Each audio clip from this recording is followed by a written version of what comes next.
Bon, à la veille des élections, vous voyez que les plus hautes autorités de la région sont présentes.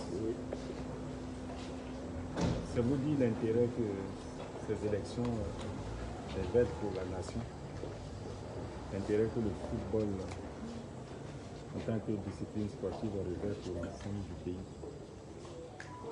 C'est pour ça que tout le monde est mobilisé. Le choix de la Fondation Félix Houphouët-Boigny de la paix pour accueillir cette Assemblée générale élective n'est pas neutre. Nous voulons que tout se passe de manière pacifique et que le comité de normalisation qui a conduit les actions juste là, sous le couvert de la FIFA et de la CAF, puisse achever l'ensemble de ces actes avec la désignation d'un représentant de notre fédération ivoirienne de football, le représentant que les clubs de notre pays auront choisi librement dans les conditions transparentes, et tout a été mis en œuvre pour que ces conditions le soient. Donc demain, à 10 h, nous irons à la Fondation Félix Houphouët-Boigny pour faire les élections du président de la Fédération ivoirienne de foot. Et nous souhaitons que ces élections se passent de manière transparente. Toutes les conditions sont créées et que le meilleur gagne pour le bonheur du football ivoirien. Je vous remercie. Est-ce que les trois candidats sont aujourd'hui seront lancés? Les trois candidats seront lancés. Pourquoi vous posez la question maintenant? Non. Il y a un processus qui a été lancé. Okay. Des candidatures ont été déposées. Il y a un comité qui a analysé les candidatures, qui a autorisé des candidats. La campagne électorale s'est faite. On ne change pas les règles du jeu pendant le jeu. Okay. Le match a commencé depuis quelques jours.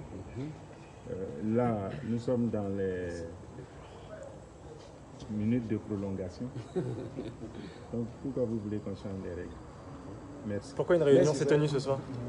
Ah oui, la réunion se tient et la réunion va se tenir parce que tout le dispositif qu'il faut pour que les élections se passent dans les bonnes conditions, dans les conditions sécuritaires, dans des conditions de transparence soit assuré.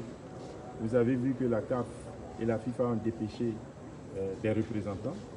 Nous sommes ici à Yamoussoukro, moi je suis arrivé la nuit, donc il fallait qu'on voit les autorités de la ville pour s'assurer des conditions dans lesquelles les élections vont se passer, conditions matérielles, conditions sécuritaires, avant que demain matin nous nous retrouvions dans la salle. Nous n'allons pas attendre demain matin pour le faire. C'est pour ça que le préfet est venu. Vous voyez l'heure qu'il fait, il est venu s'enquérir des conditions d'organisation de ces élections. Et donc, les organisateurs vont continuer de travailler, disposer les outils, de telle sorte que demain tout soit transparent, clair et que le meilleur gagne. Comment vous expliquez cette cacophonie? Comment vous expliquez cette cacophonie, cette tension qu'il y a eu ce soir? Cacophonie, tension, moi je n'en ai pas vécu.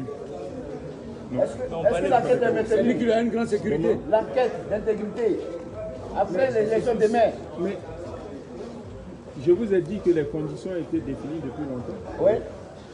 Les responsables du comité de normalisation sont passés sur les antennes pour vous expliquer les conditions dans lesquelles ça va se passer, les règles du jeu. Les candidats ont battu campagne. Rien n'a changé. Merci.